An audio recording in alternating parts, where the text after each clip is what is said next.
Baiklah anak-anak, untuk kesempatan kali ini kita akan mempelajari materi baru, yaitu bab 2 himpunan ya, bab 2 himpunan. Pertama, kita pelajari dulu pengertian himpunan. Saya langsung menuju ke bawah. Himpunan adalah kumpulan benda-benda atau objek yang dapat didefinisikan dengan jelas. Ya.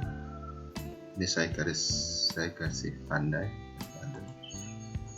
Jadi himpunan adalah kumpulan benda-benda atau objek yang dapat didefinisikan dengan jelas. Maksudnya apa toh?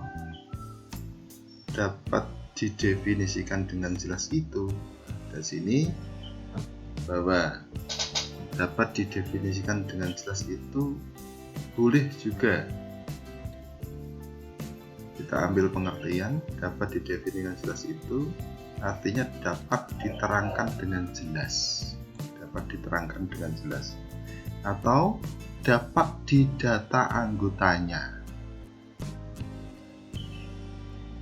Berarti ada kumpulan yang tidak bisa didata anggotanya. Nah, contohnya kita perhatikan, ada kumpulan yang dapat diterangkan dengan jelas dan tidak dapat diterangkan dengan jelas, intinya itu. Nah, kumpulan yang dapat diterangkan dengan jelas, didefinisikan dengan jelas, dapat didata anggotanya itu loh yang dinamakan himpunan. Contohnya ini, kumpulan hewan berkaki 4 ya, kumpulan hewan berkaki 4.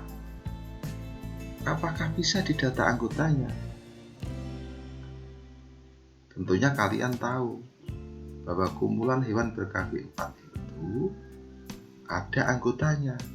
Ada kambing, ini ya, ada kambing, ada kerbau, ada kuda, ada unta, ada sapi.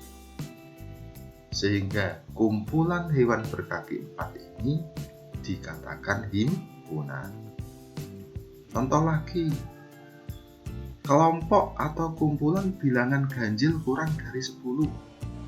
Bilangan ganjil, lihat, bilangan ganjil yang kurang dari 10. Tentunya kalian tahu kan bilangan ganjil di SD. Yang kurang dari 10 itu bilangan berapa saja? Bisa nggak didata anggotanya? Anggotanya berarti ada 1, ini ya, anggotanya ada 1, ada 3, ada 5, 7, dan 9. Oh, berarti kelompok bilangan ganjil kurang dari 10 itu dikatakan himpunan. Nah, sekarang kalau yang ini contoh kedua, kumpulan lukisan indah. Kumpulan lukisan indah. Ada kata indah. Misalkan di suatu tempat, di situ dipasang lukisan-lukisan banyak sekali. Kalian disuruh menentukan lukisan mana yang indah. Si A ya, misalkan si A disuruh menentukan lukisan mana yang indah. Maka si A dan si B itu akan bisa mengatakan lukisan yang indah itu berbeda. Jadi lukisan yang indah menurut si A itu belum tentu indah menurut si B. Ini loh yang dikatakan tidak dapat didefinisikan dengan jelas. Tapi kalau yang tadi 13579, setiap orang akan mengatakan bahwa 13579 itu adalah bilangan ganjil yang kurang dari 10. Setiap orang juga akan mengatakan, semua orang juga akan mengatakan bahwa kambing, kerbau, kuda, unta, sapi itu adalah hewan berkaki 4. Tapi tidak semua orang mengatakan bahwa suatu lukisan yang ditempel itu indah. Jadi indah itu relatif. Relatif maksudnya tidak semua orang sepakat untuk mengatakan indah.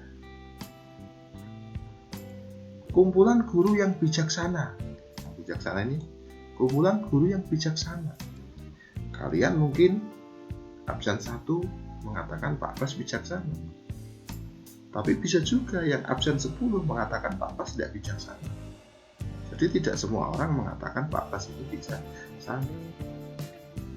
Sehingga kalau si A, coba guru-guru kamu yang bijaksana itu siapa saja? Dari siswa A, siswa B, siswa C, siswa D, itu pasti akan mengatakan atau memberikan data yang berbeda. Sehingga kumpulan guru yang bijaksana, kumpulan lukisan yang indah, ini dikatakan bukan himpunan.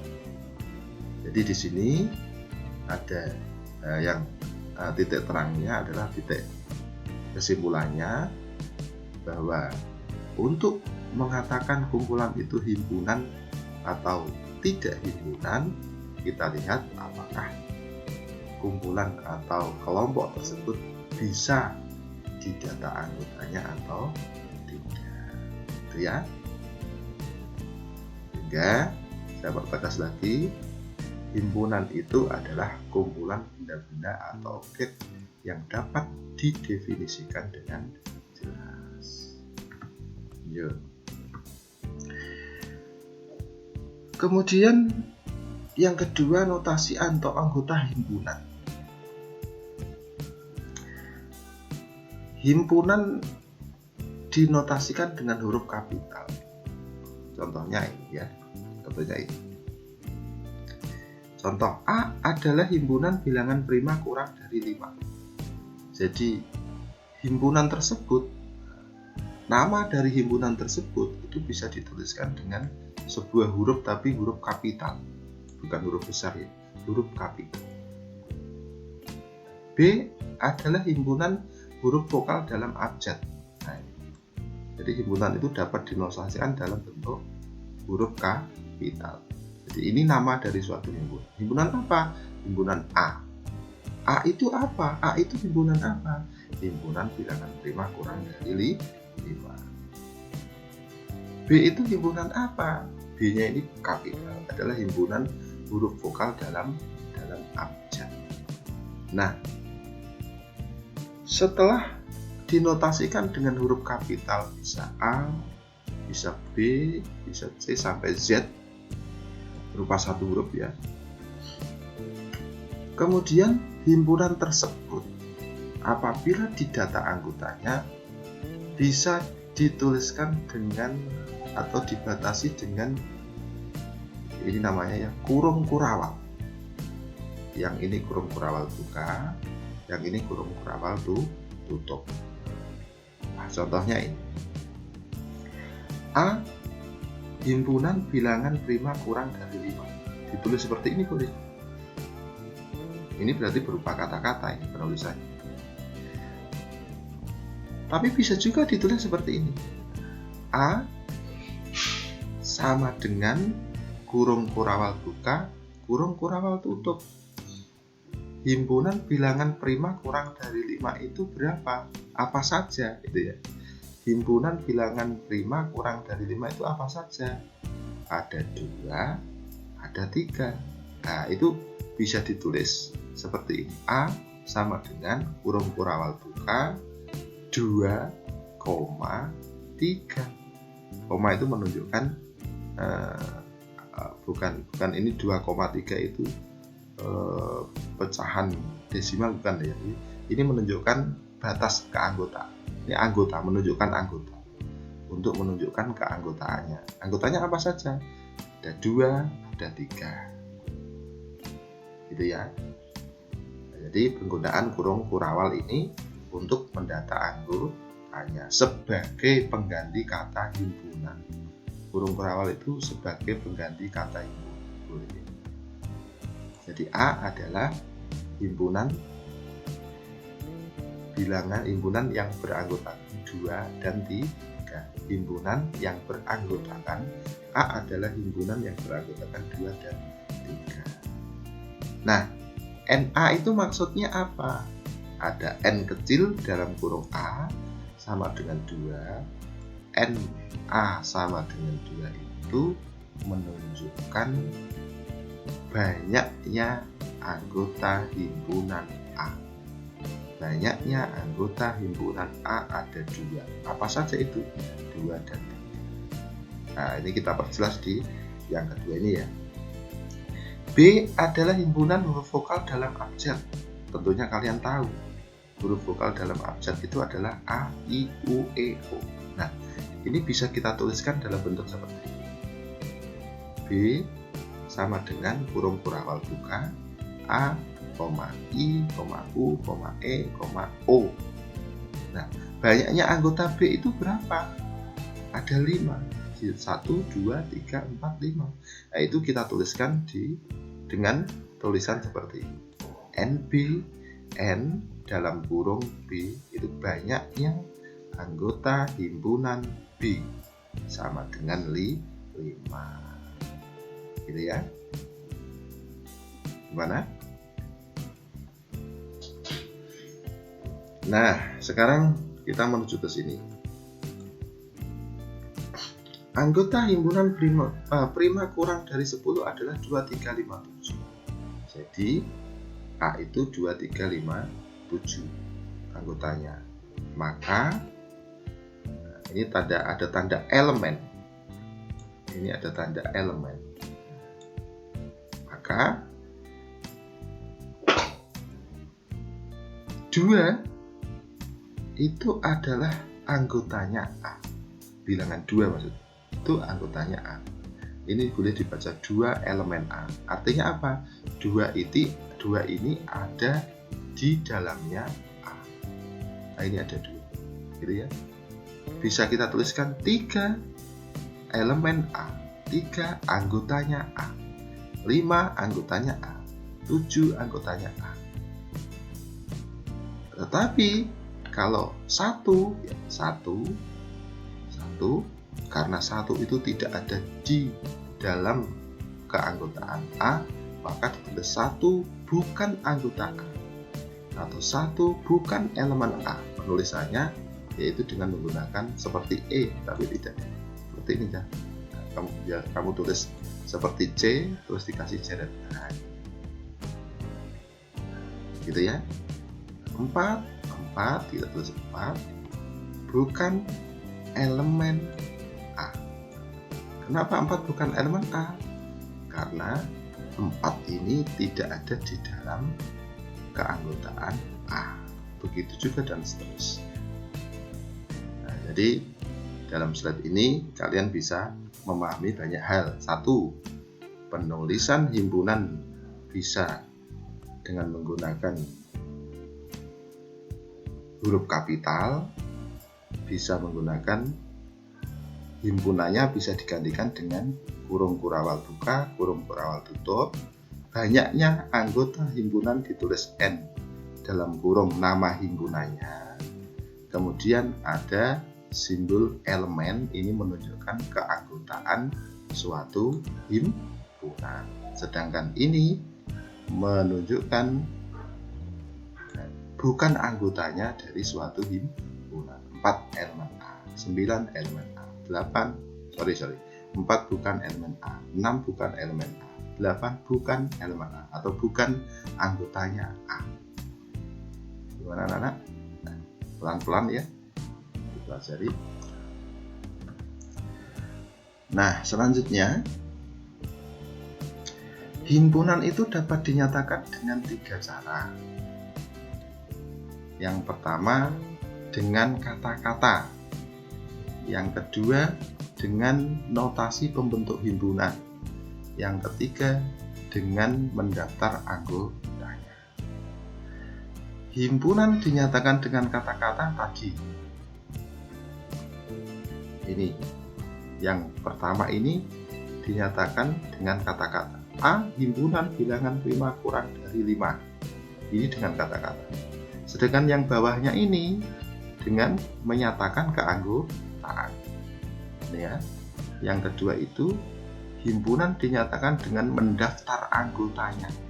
Dengan mendaftar anggotanya. Contohnya ini tadi. Yang ini dengan kata-kata himpunan dengan 5 kurang dari 5. Yang bawah ini ya, yang bawah ini adalah dengan mendata anggota. Ini dengan kata-kata, yang bawah ini dengan mendata anggota. Kurang lebih seperti itu. Contohnya. Nah, kemudian yang dengan notasi pembentuk himpunan gimana? Yang notasi pembentuk himpunan nanti akan jelas di sini. Contoh ini ya. Nyatakan himpunan P dengan kata-kata, notasi pembentuk himpunan dan dengan mendaftar anggotanya. Di mana P adalah himpunan bilangan asli antara 2 dan 9. Ini P adalah himpunan bilangan asli antara 2 dan 9 ini sudah menyatakan himpunan dalam bentuk kata. Ini sudah dengan kata-kata. Atau boleh ditulis seperti ini. Ini juga dengan kata-kata. Bedanya apa dengan yang atas? Bedanya adalah di himpunannya ini. Di himpunannya itu diganti dengan kurung kurawal 2 ini. Dengan kurung kurawal 2 ini ya. Kurung kurawal 2. Jadi ini P adalah himpunan bilangan asli antara 2 dan 9. Ini juga sama, himpunan bilangan asli antara 2 dan 9. Cuma himpunannya digantikan dengan kurung kurawal. Kemudian kita yang ketiga dulu ya. Kemudian kalau kita data anggotanya gimana? P adalah himpunan bilangan asli antara 2 dan 9. Bilangan asli antara 2 dan 9 itu berapa? 3, 4, 5, 6, 7, dan 8. Nah, ditulis anggotanya semua. Ini menuliskan himpunan dengan kata-kata. Ya. Kemudian yang B, ini mungkin yang perlu perhatian khusus, menyatakan himpunan dengan notasi pembentuk himpunan ya, dengan notasi pembentuk himpunan itu dituliskan dalam bentuk seperti ini. P sama dengan kurung kurawalnya buka dan tutup sama, terus dikasih X sehingga atau sedemikian hingga garis lurus ya, X lebih dari 2, X kurang dari 9. Bilangan X itu apa? X itu elemen bilangan asli. Elemen bilangan asli yang lebih dari 2 kurang dari 9. Bilangan asli yang lebih dari 2 kurang dari 9 itu berapa? Ya ini 3, 4, 5, 6, 7, 8. Itu ya. Cuma penulisannya seperti ini. P adalah himpunan X sehingga X lebih dari 2, X kurang dari 9, ya, X elemen bilangan asli. Pelan-pelan dipelajari ya. Berarti menyatakan himpunan ada 3 cara. Dengan kata-kata, dengan notasi pembentuk himpunan, dengan mendaftar anggotanya. Ini yang perlu kalian serius untuk memahaminya. Selanjutnya, himpunan berhingga dan himpunan tak berhingga. Himpunan berhingga itu yang seperti apa? Ini contohnya. Ini himpunan berhingga. Himpunan berhingga itu berarti himpunan yang jelas atau terbatas keanggotaannya. C adalah himpunan yang anggotanya 1, 2, 3, 4. Ya udah 4 itu saja. D adalah himpunan A, I, U, E, O. E rekaman. E adalah himpunan yang anggotanya 1, 2, 3, 4, titik 3 ini menunjukkan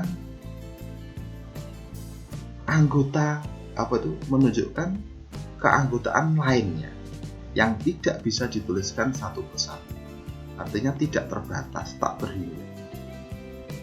Berapa saja kelanjutannya ini? 1, 2, 3, 4. Ini kan membentuk pola. Berarti ya 5, 6, 7, 8 dan seterusnya.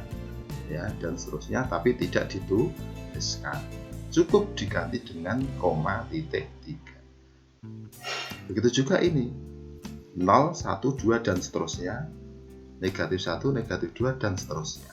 Ke kirinya tidak terhingga, tidak berhingga, ke kanannya juga tidak berhingga. Gitu ya. Sehingga C dan D ini dikatakan himpunan berhingga. Karena apa? Karena datanya bisa kita sebutkan satu persatu dan terbatas, sedangkan C dan himpunan D itu disebut himpunan tak berhingga,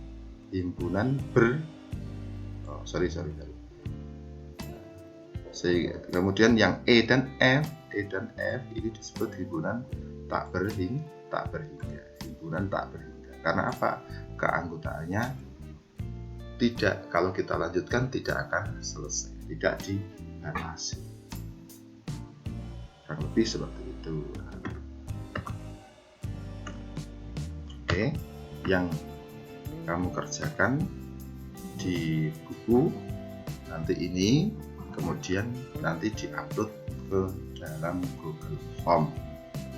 1. Tulislah setiap anggota himpunan berikut. Caranya gimana? Ditulis gini, A sama dengan kurung kurawal. Nah, anggotanya ditulis satu persatu, dibatasi koma. Apa saja toh? Nah, ini ditulis satu persatu ya. Di binatang yang hidup di darat itu apa saja? Namanya tulis. Koma, tulis ini dan seterusnya. P adalah himpunan ganjil kurang dari 20. Tulis P, himpunan ganjil P sama dengan kurung kurawal, ditulis bilangan ganjil yang kurang dari 20 itu apa, sampai ditutup dengan kurung kurawal. Nah, ini tentukan banyaknya anggota himpunan A. Nah, caranya gimana? Ya, A didata dulu anggotanya. Setelah itu, untuk menunjukkan banyaknya anggota himpunan tadi gimana? Ditulis N dalam kurung A. N dalam kurung A ya.